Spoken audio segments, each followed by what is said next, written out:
Subscribe to our YouTube channel and press the bell icon to get the latest updates. Home Minister Amit Shah created quite a flutter in the BJP last week when he said, while launching the membership drive of the BJP in Lucknow, he said, अगर मोदी जी को 2024 में फिर से प्रधानमंत्री बनाना है तो योगी जी को 2022 में उत्तर प्रदेश का फिर से मुख्यमंत्री बनाना पड़ेगा. Basically, for Narendra Modi to become prime minister or to be re-elected as prime minister again in 2024, Yogi Adityanath must be elected as chief minister again in 2022.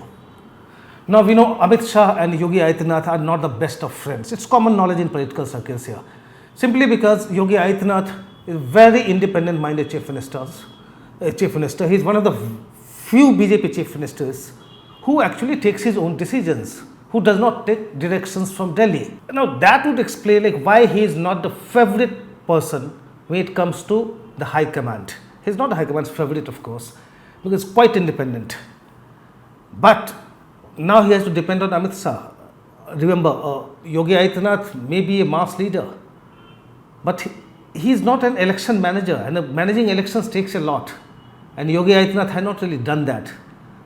Amit Shah, he was the man who did it in UP in 2014 also. In 2017, he may not have been, might not be in charge directly, but he was the party president and he was looking at the preparations very closely. And this time again, for Yogi Adityanath to come back, Amit Shah's role will be very important because he has to sit there, he has to manage things at a micro level for the BJP to come back to or to retain power in UP, because things are getting pretty dicey there. It's becoming bipolar in a way, like SP led, and then you have the other side, the BJP.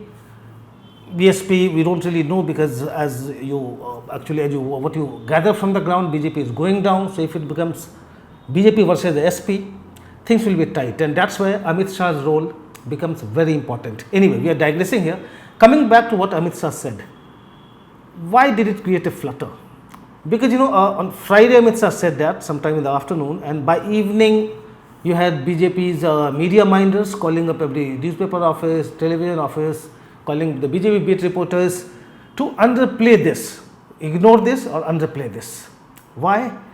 Because somehow Amit Shah's statement, the entire formulation seems to be a bit misplaced or mistaken, I would say, because Modi does not depend on Yogi Adityanath to get re-elected in 24. Now, of course, as everybody says, or everybody has been looking at the UP election with the point of view that if the BJP wins in UP, it will set the party on course to a victory in 24, or probably it will create a momentum for either the BJP or the opposition to carry up to 2024, and that's why everybody is watching UP election very closely. But the fact is, Narendra Modi does not depend on Yogi or does not depend on any individual's performance or the party's performance in a particular state to get re-elected. I mean, let's accept it, because in 2018 also you saw, when we were talking about generating momentum through one assembly election or several states going to elections at any point of time. If you remember, in November, December 2018, the Congress won Chhattisgarh, Madhya Pradesh and Rajasthan, dislodging the BJP from power in all three states. 2-3 months later, 4 months later, we saw how Narendra Modi came back with a thumping majority. So it's not that the assembly election results will have a bearing on Modi's performance. Of course, UP is very important. It has 80 Lok Sabha seats, and in 2024 also, it will depend on, or the much would depend on how many seats the BJP gets in UP. So UP is important from that point of view, but not because Yogi Adityanath will lose or win, or not that it will have any impact on Modi's re-election bid, not in a big way. First, because as I said, I gave you November, December 2018 example. Second thing is, Modi has his own persona. He has his own vote bank, regardless of his party. We heard what Rajnath Singh had to say the other day. He said, after Mahatma Gandhi, Modi is the only leader who has a deep understanding of Indian society and its psychology.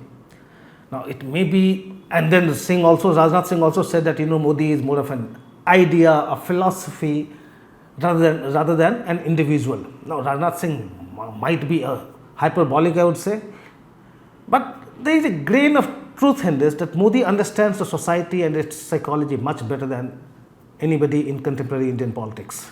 We heard Prashant Kishore the other day in Goa. He was just pointing out that every day you have petrol and diesel prices going up without any apparent discontent against Modi.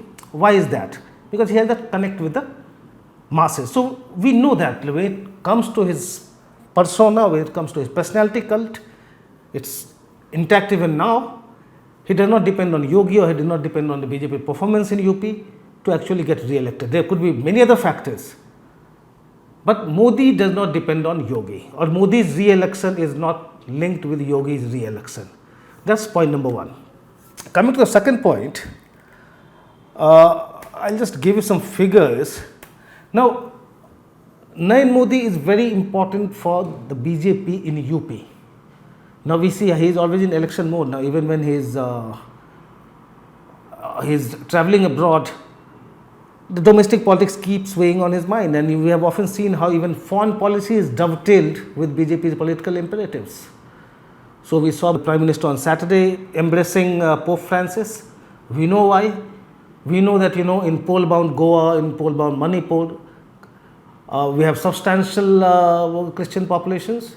Then of course in Kerala, BJP is making very aggressive bid to become or to emerge as a bigger player in Kerala politics. So of course Christian vote matters for BJP in the coming assembly elections and later also. And so suddenly we saw when Modi is going abroad, he is meeting Pope Francis. It's not just coincidental. Even early this year we saw when he was in Bangladesh, he visited a Matua temple. We know how important Matuas were in West Bengal elections. Of course, it might not have had a big impact and BJP lost there. But then when we talk about Prime Minister Narendra Modi, he is always in election mode, in India, abroad, everywhere. He never loses sight of the BJP's political interests. Anyway, coming back to his role in UP. When it comes to UP, he was the factor in 2014, 2017. So look at the numbers. Now in 2012, BJP secured just 15% votes in UP assembly election. In 2014, BJP's vote share went up to 42%, almost threefold. Because Narendra Modi was not just a Lok Sabha candidate from Varanasi, but he was leading the campaign there, and you had this Modi wave across the country. So in 2014, you saw the BJP's vote share going up threefold from 2012. In 2017, when there was no chief ministerial candidate, again, like people were voting for Modi only, BJP almost retained that chunk of votes that it got in 2014. So in 2014 it was 42%. In 2017, it came down slightly, it was around 40%. So that critical mass was always there. Then in 2019, the BJP's vote share went up again, it's almost 50%. We have seen how in 2014, 17 and 2019, votes were for Narendra Modi. But it may be a different ball game in 2022. Not just because what we have seen that people are actually differentiating between Lok Sabha elections and assembly elections. They are differentiating between Modi and his appointees in states as chief ministers. We have seen it happening over the last several elections. In fact, if you look at it closely, with Modi wave, there was so much of attachment with him and so much of trust in him from late 2013 onwards that BJP started winning all the assembly elections also. People were voting for Modi, be it Lok Sabha election or assembly election. So in 2013, November, December, for instance, BJP won Chhattisgarh, Madhya Pradesh, Rajasthan, all three states. And then of course 2014, Modi won. And one state after another, then you had this Haryana election, you had Maharashtra election. So in one state after another, people kept voting for Modi, regardless of who the chief ministerial candidates were. Of course, we are not talking about some regional chieftains like say Naveen Patnaik or Mamata Banerjee or Arvind Kejriwal.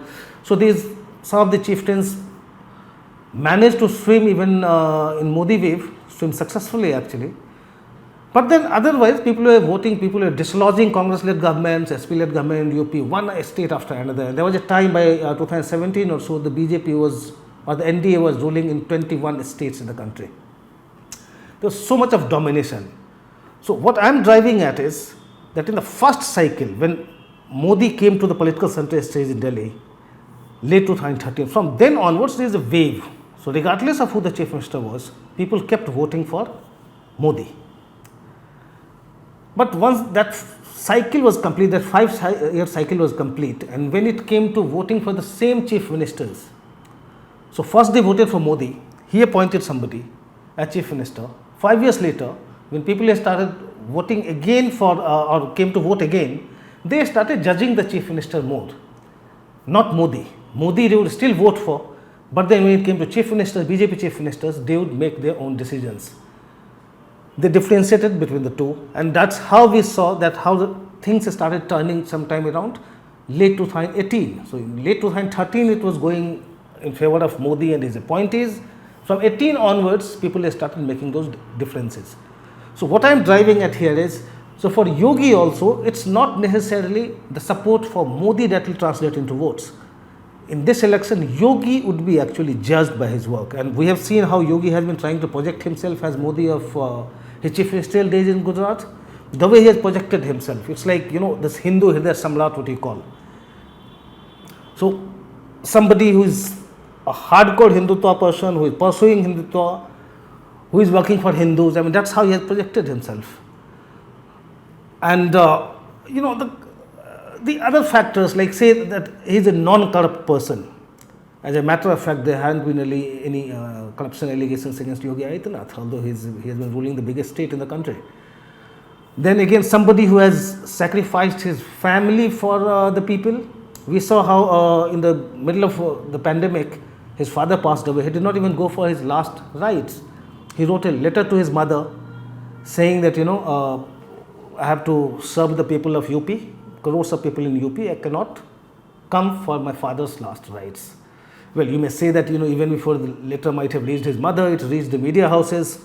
I'm not getting into that. Basically saying that, okay, the way he has projected himself, Hindutva plus development. Now, I'm not judging his development work here. I mean, I don't have enough data to judge him. All I'm saying is his claims of being the Vikas Purush or development man of UP. So, projected himself just like Modi. He is presenting himself as a true copy of Modi and seeking votes for himself. So, it will be unfair to Yogi also to say that, because Modi has to be re-elected in 2024, vote for Yogi now. It's like undermining Yogi or his contributions. And that's why the flutter I said. So this statement by Amit Shah was a bit unfair to both Modi and Yogi. Regardless of his projection, like if you look at how he has evolved as a leader, I mean, initially his area of influence was limited to Gorakhpur. So in 2017, when people voted in Modi's name in UP, Yogi was brought as CM. Yogi has come a long way since 2017. He is a leader in his own right. Even the RSS, although he did not belong to the RSS is fully with him now. So we saw a few months back when there was a lot of flutter, I mean there were many dissenting voices against him in the BJP. We saw how top RSS leaders like say RSS General Secretary Dattatreya Hosabale, he is number 2 in the RSS. He was there. You had Krishnan Gopal, Joint General Secretary and a very important leader again. He was there. Then you had BL Santosh, he is a RSS point person in the BJP. He is BJP General Secretary Organization. All these leaders were going to Lucknow, meeting Yogi, meeting the dissenters, trying to calm things down. Even we saw how Hosabale and Adityanath together went to Keshav Prasad Maurya's house, Deputy CM's house, because Deputy CM was having differences with the CM.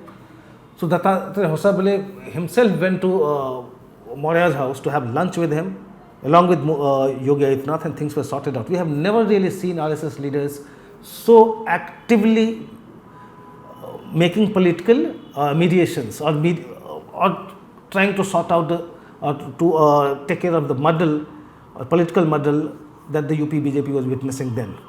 So that tells you the Yogi's increasing influence. So obviously Yogi will not feel flattered if you tell him that you have to be re-elected because Modi has to be re-elected. So Yogi would like to take full credit for whatever happens in the election. If he wins, he will become the first chief minister of Uttar Pradesh who was in power for 5 consecutive years and then gets re-elected. No other BJP CM or no other CM in UP has had this kind of thing. They have been re-elected, but not after complete 5 years of tenure. That will make him the first CM.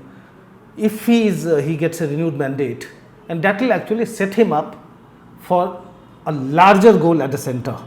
You know what I am talking about, because there have been a lot of talks about putative successors of Narendra Modi. Well, Yogi as a mass leader with the renewed mandate will be right up there if he does that in 2022. That's all from me in this episode of Politically Correct. Thanks for watching.